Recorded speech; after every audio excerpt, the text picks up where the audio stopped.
రాష్ట్రంలో టెక్నాలజీ ఆధారిత పాలన, అత్యాధునిక వ్యవస్థలతో శాంతి భద్రతల పరిరక్షణ, సైబర్ నేరాల నియంత్రణలో దేశానికే ఆదర్శమని చెబుతోన్న కూటమి ప్రభుత్వానికి ఊహించని ఎదురుదెబ్బ తగిలింది. స్వయాన హోంమంత్రి వంగలపూడి అనిత ఎక్స్ ఖాతానే హ్యాకర్ల బారిన పడడంతో రాజకీయంగా, పరిపాలనా పరంగా ఇది తీవ్ర చర్చనీయాంశంగా మారింది.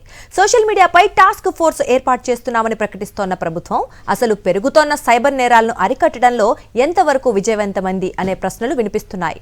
రాష్ట్రంలో సోషల్ మీడియా వేదికగా ప్రభుత్వాన్ని ప్రశ్నించే స్వరాలను అణిచివేయడానికే టాస్క్ ఫోర్సును తీసుకొస్తున్నారంటూ ఇప్పటికే విమర్శలు వినిపిస్తున్నాయి. ప్రభుత్వ విధానాలను విమర్శించే నాయకులు, కార్యకర్తలనే లక్ష్యంగా చేసుకుని ఈ వ్యవస్థ పనిచేస్తుందనే ఆరోపణలు కూడా వినిపించాయి. అయితే మరోవైపు ప్రజలను భయాందోళనకు గురిచేస్తున్న అసలు సమస్య మాత్రం సైబర్ నేరాలేనని సామాన్యులు చెబుతున్నారు. రోజురోజుకు ఆన్లైన్ మోసాలు, నకిలీ లింకులు, బ్యాంకింగ్ ఫ్రాడ్లు, సోషల్ మీడియా హ్యాకింగ్లు పెరుగుతున్నప్పటికీ వాటి నియంత్రణలో ప్రభుత్వం ఆశించిన స్థాయిలో ఫలితాలు చూపలేకపోయిందనే విమర్శలు వ్యక్తమవుతున్నాయి. ప్రజల్లో అవగాహన కల్పిస్తున్నామని ప్రభుత్వం చెబుతున్నా అది ప్రచార కార్యక్రమాలకే పరిమితమైందన్న అభిప్రాయం కూడా వ్యక్తమవుతోంది. ఈ పరిస్థితుల్లోనే స్వయంగా హోంమంత్రి ఎక్స్ ఖాతా హ్యాక్ కావడం ప్రభుత్వ సైబర్ భద్రత సామర్థ్యంపైనే ప్రశ్నలు లేవనెత్తుతోంది.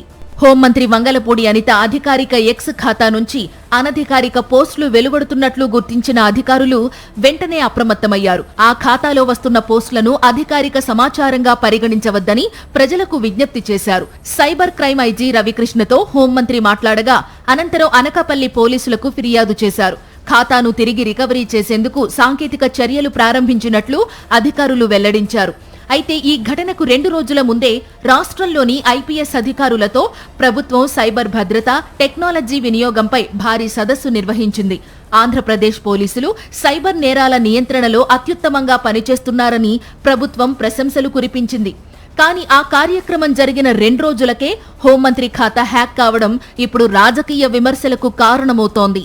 టెక్నాలజీ అంటే చంద్రబాబు, టెక్నాలజీతోనే పరిపాలనలో కొత్త ప్రమాణాలు సృష్టిస్తున్నామని కూటమి ప్రభుత్వం గొప్పలు చెప్పుకుంటోంది. రాష్ట్ర వ్యాప్తంగా సీసీ కెమెరాల నెట్వర్క్, అత్యాధునిక పోలీసింగ్, డిజిటల్ మానిటరింగ్ వ్యవస్థలను ప్రభుత్వం ప్రధానంగా ప్రస్తావిస్తోంది.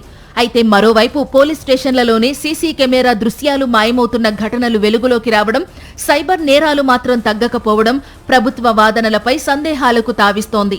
రాష్ట్రంలో టెక్నాలజీ ఆధారిత భద్రతపై ప్రభుత్వం చేస్తున్న ప్రచారానికి, గ్రౌండ్లో కనిపిస్తున్న వాస్తవ పరిస్థితులకు మధ్య పొంతన లేదని టెక్నాలజీ నిపుణులు అభిప్రాయపడుతున్నారు.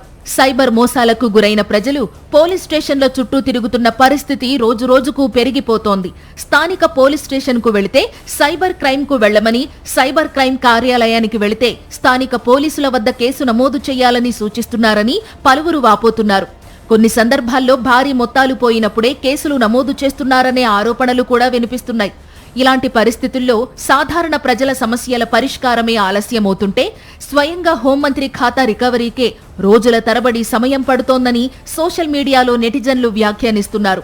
ప్రతిపక్షాలపై నిఘా కోసం కాదు, పెరుగుతున్న సైబర్ నేరాలను అరికట్టేందుకు ప్రత్యేక టాస్క్ ఫోర్సును మరింత సమర్థంగా వినియోగించాలని, ప్రజల డిజిటల్ భద్రతకే ప్రభుత్వం ప్రాధాన్యం ఇవ్వాలని నెటిజన్లు సూచిస్తున్నారు.